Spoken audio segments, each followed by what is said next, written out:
Baik, selamat siang teman-teman semuanya. Kembali lagi pada perkuliahan perencanaan dan perancangan kampung kota. Kali ini di pertemuan ke-8 kita akan membahas mengenai pola dan tipologi kampung kota. Dan ke depan kita masih akan melakukan perkuliahan secara online seperti ini hingga akhir April.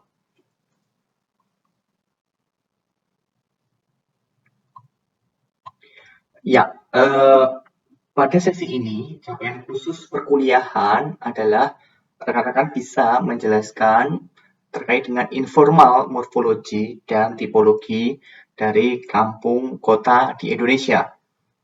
Lalu teman-teman dapat mengkaitkan pengaruh pola kampung kota dengan kegiatan yang ada dan merekomendasikan perbaikan pola keruangan kampung kota.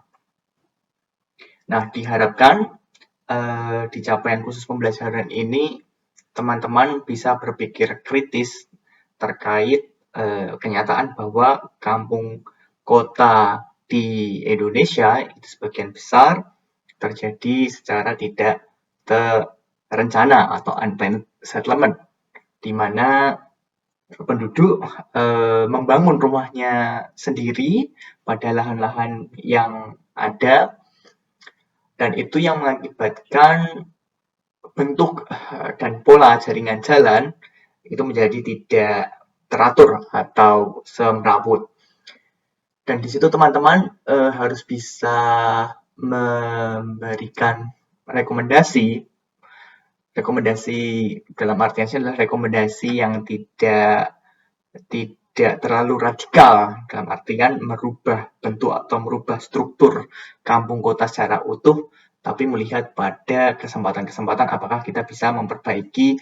Sebagai contoh, misalkan koneksi jalan-jalan buntu di kampung itu bisa dikoneksikan, atau memang kalau tidak bisa diberikan signage atau diberikan suatu ruang-ruang hidden space yang hidup.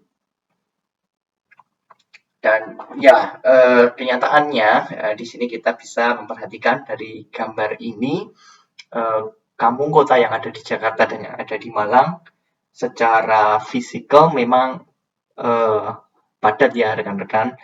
Hampir di sini kita tidak bisa melihat adanya ruang kosong atau ruang terbuka, dan cenderung kepadatan di kampung itu tinggi. Nah, di sini wajah kampung kota itu digambarkan dengan kesan yang semrawut dan mengindikasikan bahwa proses pembangunan rumah-rumah itu dilakukan secara individu dan tidak terencana. Bisa jadi ketika seseorang itu melihat ada lahan, orang tersebut membeli dan mendapatkan konsen dari masyarakat sekitar, mereka membangun pada persil lahan yang ada. Entah persilnya itu menghadap ke depan, ke samping, atau mungkin ke arah sungai, sebisa mungkin mereka beradaptasi. Sehingga beberapa yang pada umumnya kita temui, kadang arah hadap dan juga ukuran rumah-rumah ini bervariasi. Ada yang menghadap ke jalan, kadang ada yang menghadap ke tembok rumah orang lain,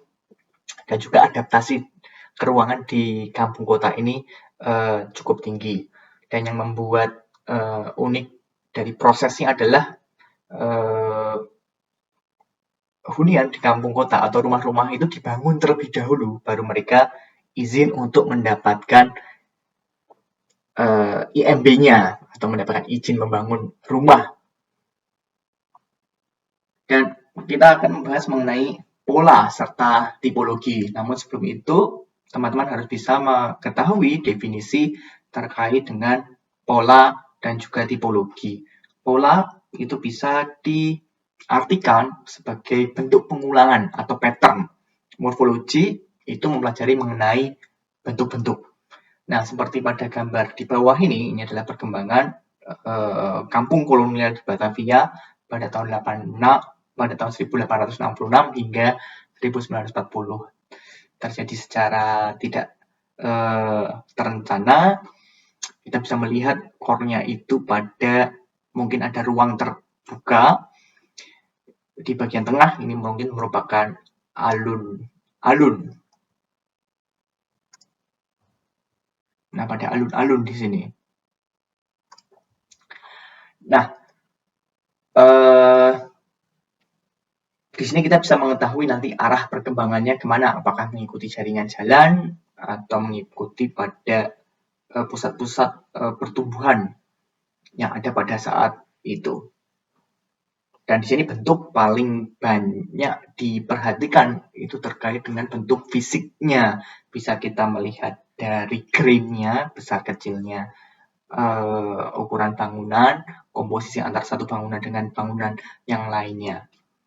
Kemudian tipologi itu berkaitan dengan tipe atau kemampuan atau ilmu untuk mengelompokkan atau mengklasifikasikan berbagai macam variasi atau jenis menjadi kelompok yang sama. Misalkan untuk case kampung kota ya kita mengklasifikasikan kampung kota berdasarkan misalkan proses pembentukannya atau berdasarkan pada lokasi dibangunnya kampung kota itu ada di mana.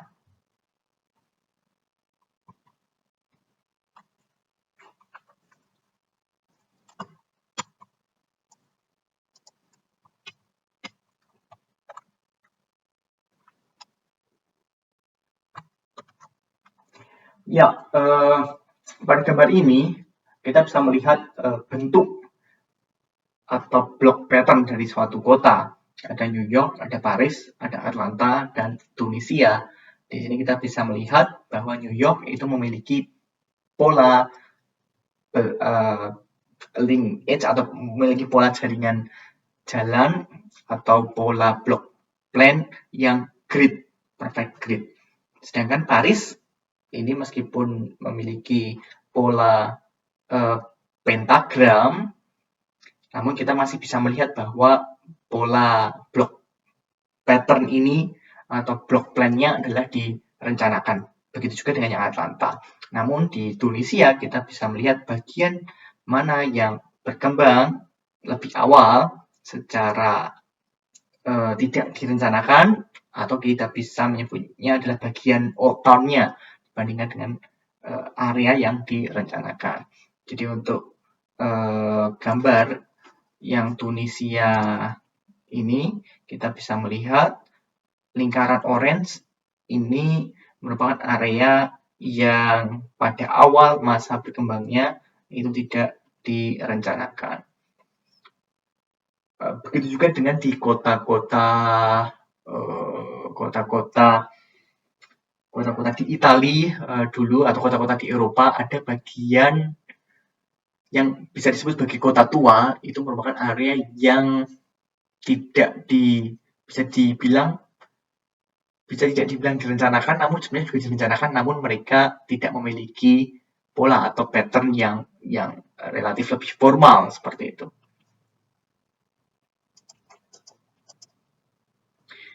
Nah, kemudian di sini ada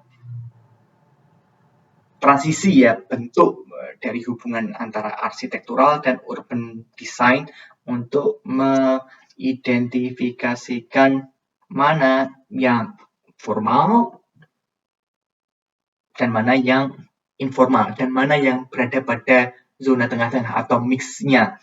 Di sini Pak Kim Duve dan Kamalipur membuat sebuah pendekatan dari arsitektur dan dari street layout-nya atau lihat dari jaringan jalannya, yang mana formal itu jaringan jalannya lebih tegas seperti misalkan grid atau curve linear, sedangkan yang informal atau yang mix itu lebih semrawut atau lebih irregular. Kadang kita menemukan adanya jalan buntu, kadang kita menemukan adanya gang-gang yang sempit tiba-tiba membesar.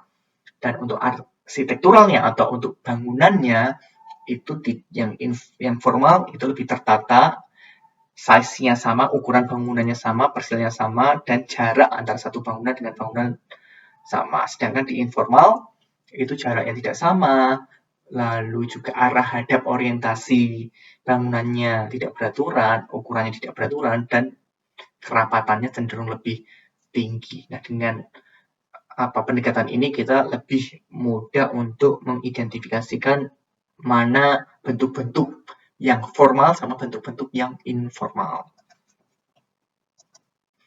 Nah, ini contoh penerapan dari metode tadi atau pendekatan tadi di kota Jakarta. Nah,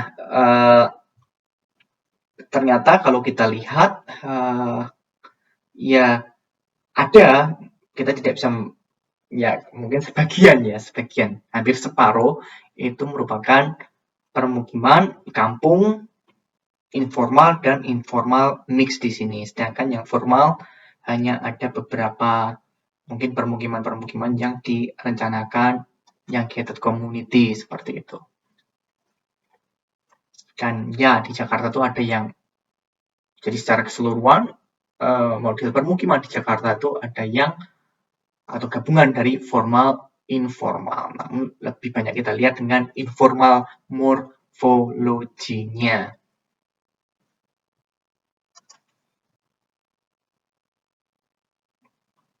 Baik. Ya, yang kedua kita bisa melihat pola itu dari jaringan jalannya atau street network. Jaringan jalan itu kita bisa melihat dari parameter integrasi dan koneksi. Jadi jalan itu terhubung dari beberapa segmen atau ruas jalan yang terhubung antara satu segmen dengan segmen lainnya dalam satu sistem. Jika kita berbicara mengenai koneksi, maka kita bisa mengatakan bahwa kalau kita bisa melihat satu jaringan jalan, apakah dia terkoneksi dengan jaringan atau dengan segmen jalan lainnya secara langsung atau tidak. Misalkan kita melihat ini ada jalan di sini. Kalau kita bicara mengenai koneksi, ada berapa segmen jalan yang terhubung dengan jalan ini. Misalkan ya kita melihat ada jalan ini, ada jalan ini, ada jalan ini, sehingga kita bisa melihat keterhubungan langsung antara satu jalan dengan jalan yang lainnya. Sedangkan integrasi itu hubungan topologi antara satu segmen jalan dengan jalan lainnya secara keseluruhan dalam satu sistem network ini. Sehingga kita bisa melihat mana sih segmen jalan yang lebih terintegrasi, lebih mudah diakses secara topologi, dan yang sulit diakses atau memerlukan, atau kalau yang mudah diakses itu dia depth-nya, kedalaman ruang jalannya itu rendah sehingga mudah diakses. Sedangkan yang integrasinya buruk itu adalah jalan atau ruang jalan yang memerlukan beberapa kali turn atau belokan untuk bisa menempuh jalan tersebut. Nah, di sini kita bisa melihat kalau di kampung itu kan jalan-jalannya banyak, kita menyebutnya sebagai jalan apa ya, jalan tikus atau jalan tembus. Jalan tembus itu merupakan jalan yang kadang memang tidak direncanakan karena merupakan jalan dari ruang-ruang antar bangunan. Dan di sini kita bisa mengetahui mungkin koneksi di kampung kota itu baik. Namun kalau kita mengatakan integrasi itu mungkin tidak baik karena terlalu banyak jalan yang bercabang tadi dan mungkin ada jalan-jalan yang buntu di situ. Jalan yang hanya beberapa segmennya hanya beberapa meter itu bisa juga berkontribusi terhadap buruknya nilai integrasi jalan. Kadang kita melihat bahwa jalan di kampung itu ada yang hanya berapa mungkin 10 meter, kemudian mungkin di bawah itu 5 meter, lalu jalan itu berpindah belok kiri, belok kanan, kadang hanya 5 meter, kadang 10 meter. Nah, saking banyaknya belokan dan ruas jalan, panjang segmen jalan yang hanya pendek-pendek, itu membuat integrasi jalan di kampung dengan area sekitarnya itu menjadi rendah. Nah, penjelasannya bisa kita lihat di sini.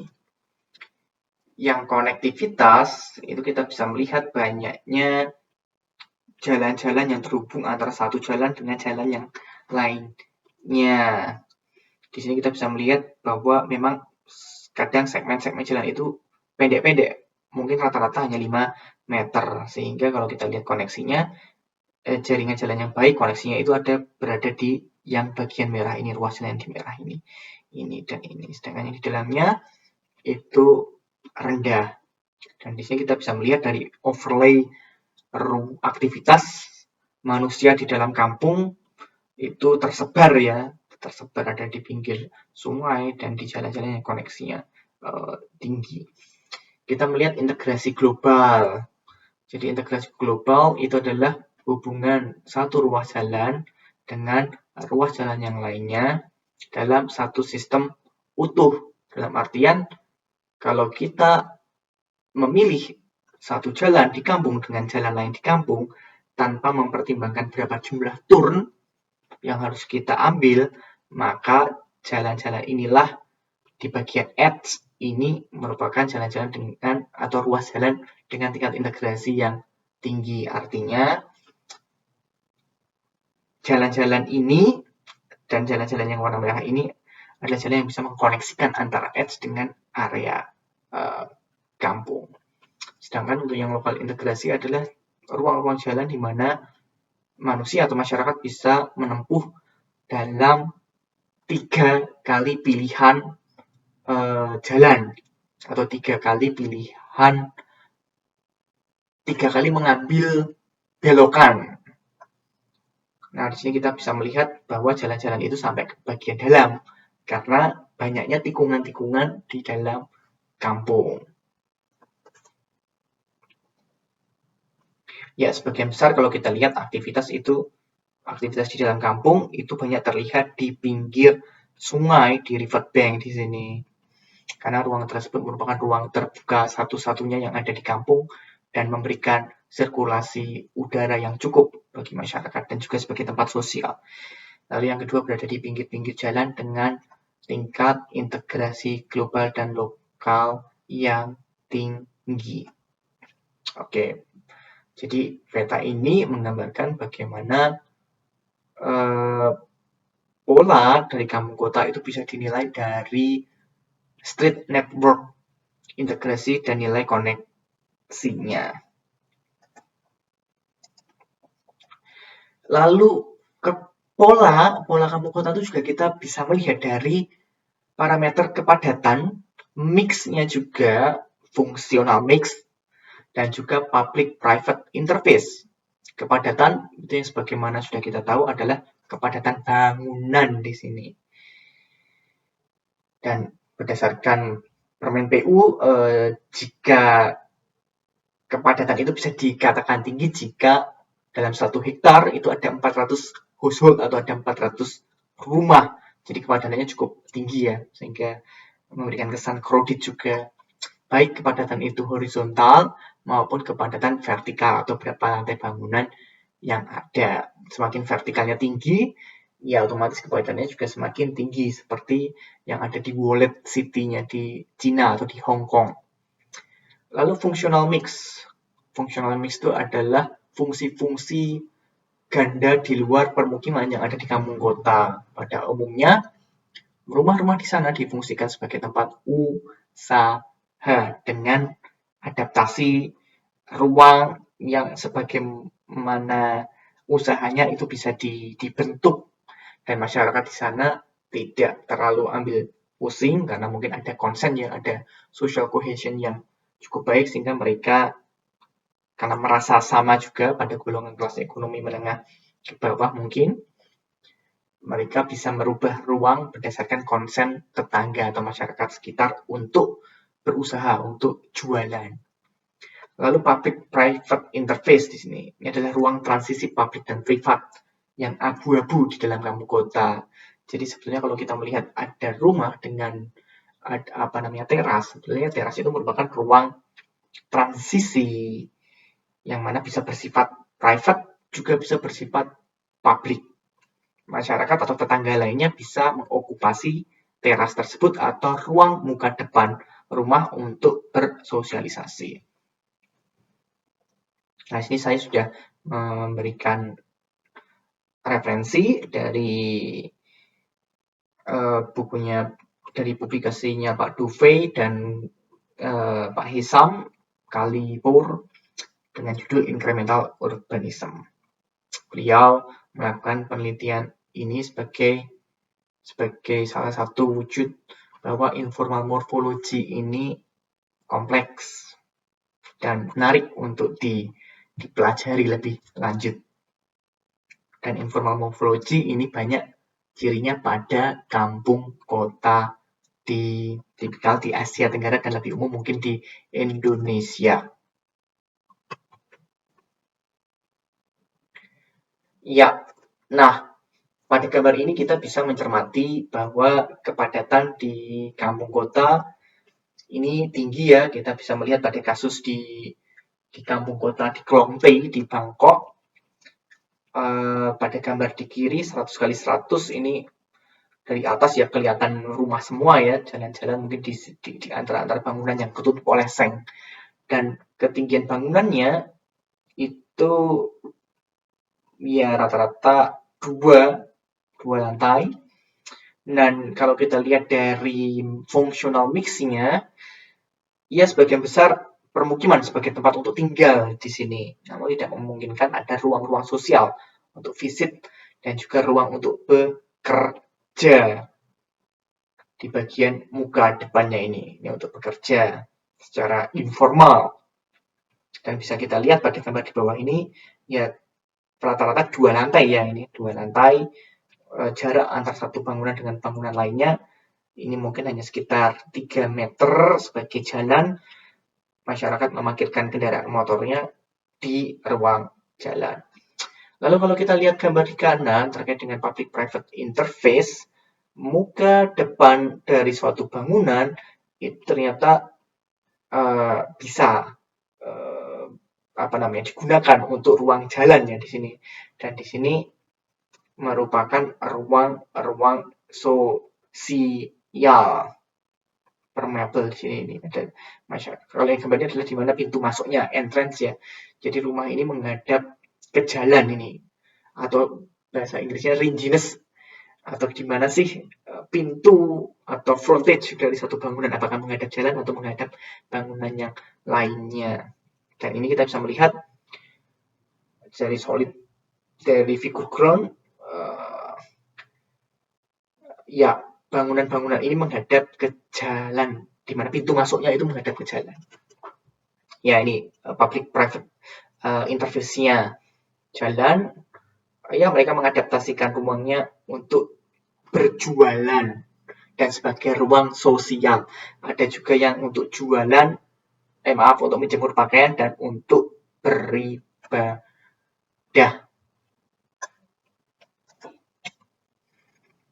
Nah, contoh yang lain di Latin Amerika ya, di kota Santo Domingo. Ini juga merupakan kawasan kampung kota informal morphology yang berada pada daerah dengan topografi yang beragam. Kita lihat dari satu blok di sini rata-rata ketinggiannya di sini ada yang 4 lantai, tapi rata-rata 2-3 lantai juga. Aktivitasnya kebanyakan di sini ya untuk live, untuk tinggal, namun ada juga berkaitan dengan visit di mana orang melakukan kegiatan sosial dan juga untuk bekerja. Lalu kita juga bisa melihat ringiness-nya atau di mana letak pintu frontage atau letak pintu masuk entrance ke dalam bangunan, semuanya berada di menghadap ke jalan. Ya, di sini juga ada yang menghadap ke jalan, namun dia akan melihat bangunan sini ya. Ini adalah ruang-ruang antar bangunan, dan rumah ini memiliki pintu masuk yang menghadap ke dalam rumahnya ini. Kalau yang ini merupakan menghadap ke jalan. Ya, karena ada kompleksitas pembangunan di sana sehingga arah orientasi bangunan itu bisa ke manapun juga. Ruang-ruang sosial berada pada muka bangunan yang dia memiliki pintu gerbang atau dekat dengan entrance, atau yang memiliki entrance pintu seperti itu, yang direct permeable juga. Baik, lalu kesimpulannya untuk pola di kampung kota dari tiga penilaian tadi. Yang satu adalah bentuk bangunan dan jaringan jalan ini incremental, bentuknya ada yang besar, kecil. Nah, secara umum green-nya itu kecil-kecil. dan juga jaringan jalannya itu irregular, terkesan semrawut, ada yang lebar, ada yang sempit. Kemudian dari sisi koneksi dan integrasi, ini koneksinya itu relatif tinggi dengan adanya jalan-jalan tembus yang berasal dari ruang antar bangunan. Namun integrasinya cenderung lebih rendah secara global. Kita hanya bisa melihat ruang-ruang itu tinggi, ruang-ruang yang integrasinya atau yang aksesibilitasnya tinggi itu hanya di bagian edge, di bagian pinggir kampung saja. Sedangkan yang memberikan akses ke dalam kampung itu sedikit. Sehingga untuk mobilitas itu sebenarnya banyak di bagian edge, di pinggir kampung. Dan juga kepadatan bangunan di kampung ini relatif tinggi dan juga memberikan kesan sesak. Kita bisa melihat saking bangunannya itu banyak, tidak menyisakan sedikit ruang untuk public space dan juga untuk RTH, ruang terbuka hijau. Lalu kalau kita melihat functional mix di kampung itu relatif tinggi karena ruang sangat adaptif untuk kegiatan-kegiatan usaha dan kegiatan sosial. Hal ini dimungkinkan karena adanya kesamaan latar belakang, kesamaan tingkat ekonomi yang memunculkan rasa perasaan yang harus bersatu, dan ini merupakan social asset mereka. Social cohesion atau kohesi sosial yang tinggi atau gotong royong yang tinggi itu bisa mereduksi atau menekan tingkat resistensi terhadap okupansi ruang. Jadi kita bisa melihat ada misalkan ibu-ibu yang memasak di luar, mereka meletakkan kompornya di luar untuk masak dan tetangganya pun tidak masalah, mereka bisa ikut memasak juga malahan. Ada juga kepala keluarga yang membangun usaha dengan meletakkan perabotan-perabotan di depan teras rumahnya untuk jualan, dan itu juga sudah dimaklumi oleh tetangganya. Kemudian public-private interface, ruang transisi public dan privat ini abu-abu dalam artian ya cenderung lebih ke publik ya. Kita melihat bahwa ruang teras itu adalah sebetulnya ruang transisi, ruang yang semi privat, namun kalau di kampung itu merupakan ruang publik karena tetangga bisa mengokupansi, bisa bersosialisasi menggunakan ruang tersebut. Ada diskusi atau pertanyaan? Diskusi nanti atau pertanyaan, maaf, itu bisa kalian lontarkan di Google Classroom dan saya akan sangat senang untuk menanggapi, dan mungkin teman-teman lain juga akan sangat senang untuk mengetik, untuk menjawab pertanyaan teman-teman semuanya. Selanjutnya adalah tipologi kampung untuk kasus Surabaya di sini. Ini dari penelitiannya Sirliana, Scott Hauken, dan Riza Yosia dari UNSW. Ini tipologinya menggunakan case Surabaya, namun kalau kita generalisasi sebetulnya ideal untuk kampung kota yang ada di Southeast Asia, ada di Asia Tenggara. Pengelompokannya kalau kita lihat itu bisa berdasarkan lokasi, proses pembentukan, dan juga legalitas kepemilikan lahan atau tanahnya. Mari kita lihat di slide selanjutnya. Nah, di sini kita bisa melihat ya, ini dari risetnya Bu Devi Sari yang merujuk pada penelitiannya Pak Ford, bahwa ada beberapa tipe kampung kota berdasarkan lokasi, yaitu inner city kampung, mid city kampung, ada rural kampung, dan juga temporary squatter kampung. Inner city kampung itu adalah kampung yang berada di dalam kota, atau secara spesifiknya itu berada di antara permukiman kolonial dengan center-center baru seperti pasar atau kegiatan ekonomi, dan di tengah-tengahnya itu muncul kampung-kampung, yang disebut inner city kampung. Karakternya ya padat penduduk. Di sini jelaskan 100.000 per square kilometer. Dan kondisi lingkungan di kampungnya itu sangat banyak problem ya. Main atraksinya adalah tadi dekat sama tempat pekerjaan atau di news center yang sebagian besar adalah CBD, tempat employee, tempat bekerja. Lalu ada Mid City Kampung. Di sini dekat dengan residential district dengan permukiman formal dan juga dekat dengan titik-titik komersial. Karakternya bisa dikatakan ya kalau di kampung kota itu bervariasi ya, dari yang baik sampai mungkin menengah dan mungkin juga buruk. Namun di sini untuk yang di City Kampung ini lebih cenderung baik kualitas lingkungannya, meskipun tidak sebaik atau semewah permukiman yang berpagar gated community. Rural kampung itu adalah kampung yang dulu berada di pinggiran kota, di urban fringe. Namun lambat laun kota itu berkembang sehingga teritorialnya itu terokupasi oleh kehidupan kota yang lama-lama mungkin sifatnya itu banyak area-area kosong terbuka, kemudian mulai banyak gentrifikasi, mulai dijual, kemudian dibeli, sehingga area tersebut jadi padat. Namun awalnya ini memiliki densitas yang lebih rendah, seperti misalnya kalau di Jogja itu adalah di daerah Tegalrejo ya, di pinggir-pinggiran itu kampung-kampung yang di rural kampung, di bagian urban fringe. Lalu ada temporary squatter kampung yang terakhir. Oke, selanjutnya kita lihat dari gambar diagramatis seperti ini. Rural kampung berada di pinggiran, namun juga dia berseberangan dengan elit residensial.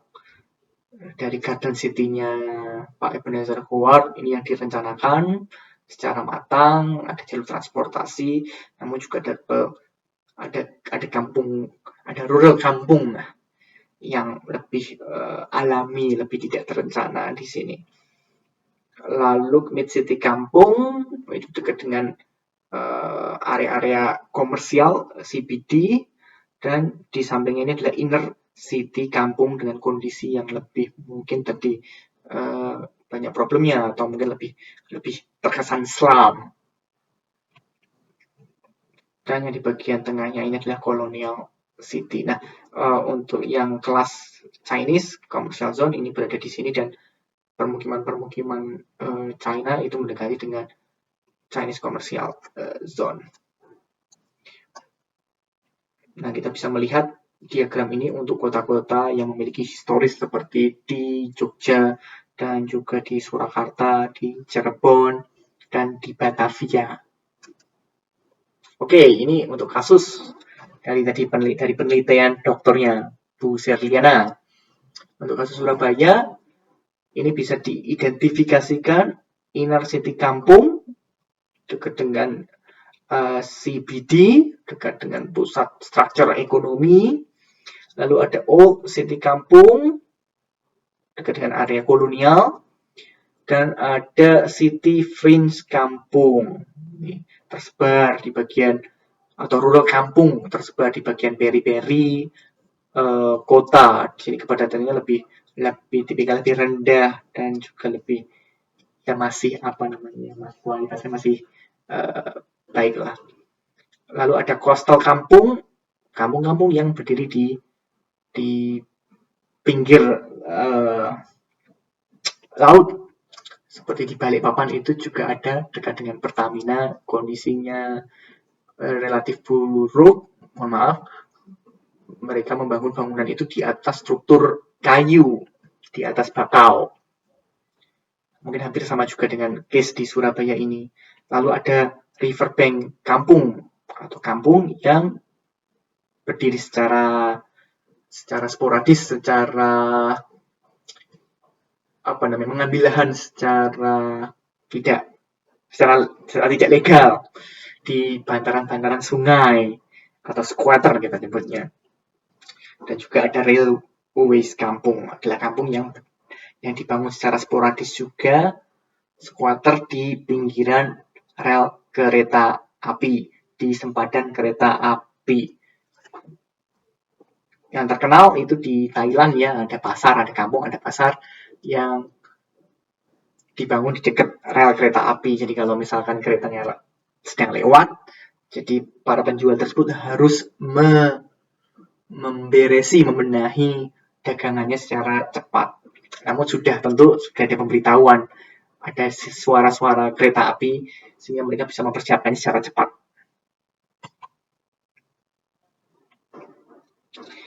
Ya, ini contoh-contoh lokasinya ya, inner city kampung itu, misalkan ke Bangsren, ada Ketandan, ada Lawang. Ya, teman-teman yang berasal dari Surabaya mungkin sudah hafal di sini. Dan kita bisa melihat faktor dari resiliensi sama kategori resikonya.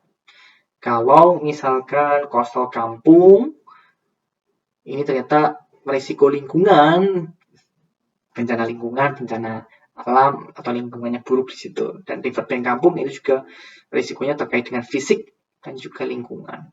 Jadi tambahan, namun kalian bisa melihat di mana sih sebaran-sebaran dari tipologi lokasi kampung kota di Surabaya.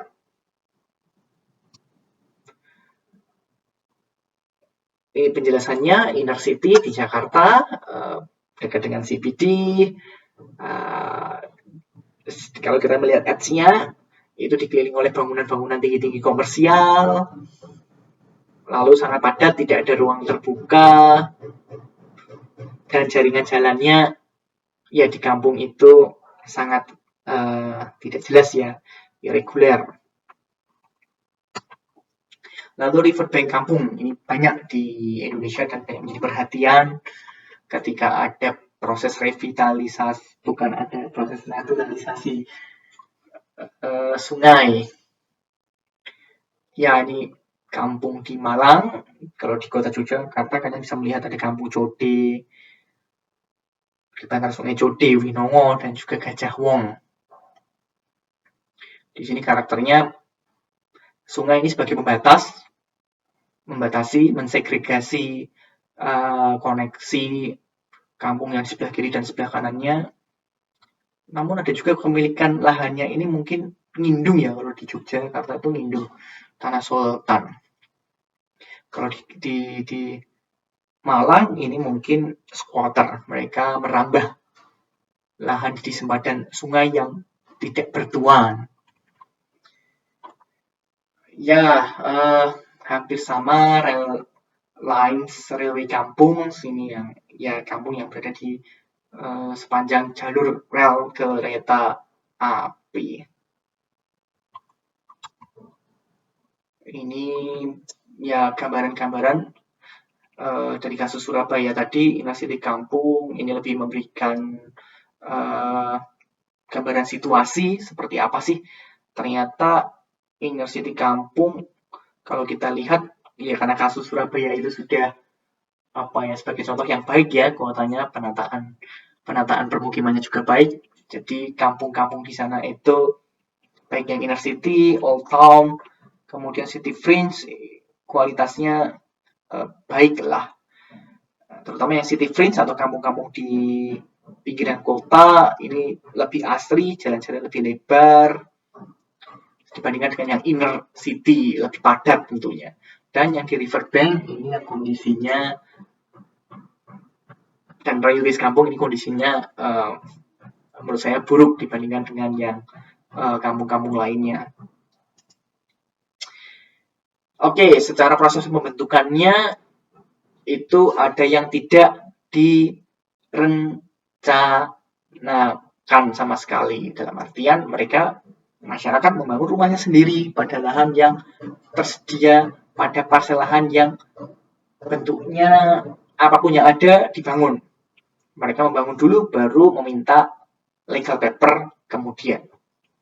Ada juga kampung itu yang dalam artian lokasinya itu direncanakan, namun tidak ada peraturan-peraturan seperti misalkan bentuknya, kepadatannya berapa.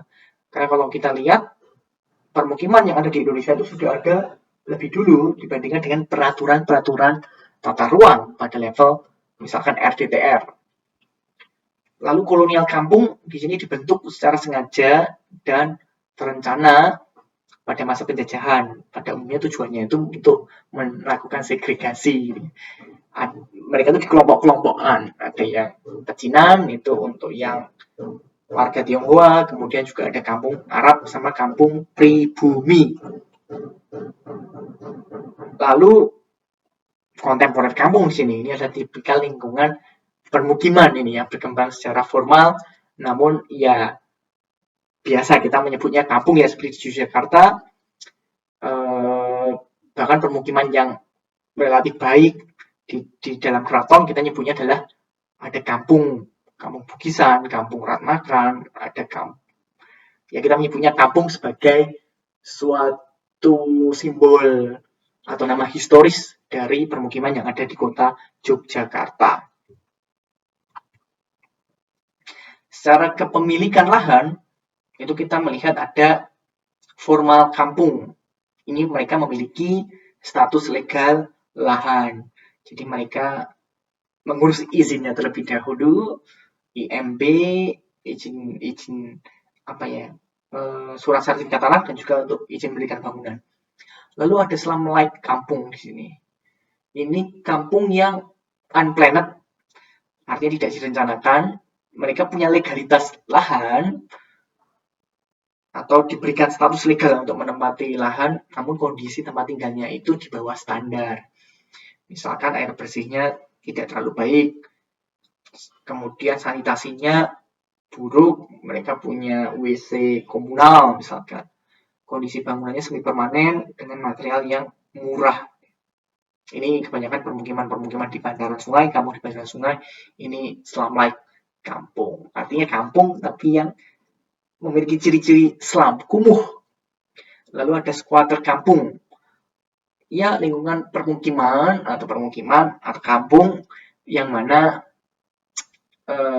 mereka itu sebetulnya pada statusnya itu tidak memiliki hak untuk tinggal di sana, ya, karena mereka hanya menyerobot. Jadi senior tenurnya tidak kuat dan mereka ini adalah golongan yang rentan untuk dipindahkan atau digusur secara paksa. Baik, ya ada diskusi dan juga pertanyaan terkait dengan tipologi. Kalian bisa menanyakan di Google Classroom pada forum kuliah ke-8. Dan ini merupakan gambaran yang kontras ya. Ada permukiman kumuh. Kita melihat ini kampung yang benar-benar tidak selamat, tapi ini betul-betul kumuh dan mungkin mereka tidak memiliki legalitas kepemilikan tanah. Sampingnya secara kontras ada bangunan hotel di sini. Ya, pemandangan-pemandangan yang memprihatinkan, namun ada ya sebagai satu hal yang kontras di kota. Oke, ini hanya mengingatkan kalian memiliki beberapa kampung ya di kota Yogyakarta. Ada Kampung Sulawijayan, Gedung Kimo, Sosok Cipuran, Ledok Tukangan, dan Tukangan. Oke, untuk tugas selanjutnya, kalian coba analisis pola dan tipologi kampung kota Anda secara berkelompok di sini. Kelompoknya tetap sama ya, sama yang lalu itu di tugas sebelumnya. Kemudian kalian analisis pola meliputi densitasnya, KDP, KLB, lantai bangunan, lalu jaringan jalannya, lalu public-private interface-nya di sini, seperti yang tadi sudah saya jelaskan. Lalu analisis tipologi. Kalian bisa menyebutkan dan menjelaskan apa proses berkembangnya, atau mungkin lokasinya ada di mana, inner city, atau ada di riverbank. Contoh dan juga bocoran untuk kampung Tukangan, itu secara lokasi, tipologinya berada di riverbank. Untuk metode observasinya, karena terbatas ke lapangan, kalian menggunakan Google Street View dan Google Maps saja. Oke, baik. Terima kasih untuk pertemuan dan kuliahnya hari ini. Saya cukupkan. Wassalam.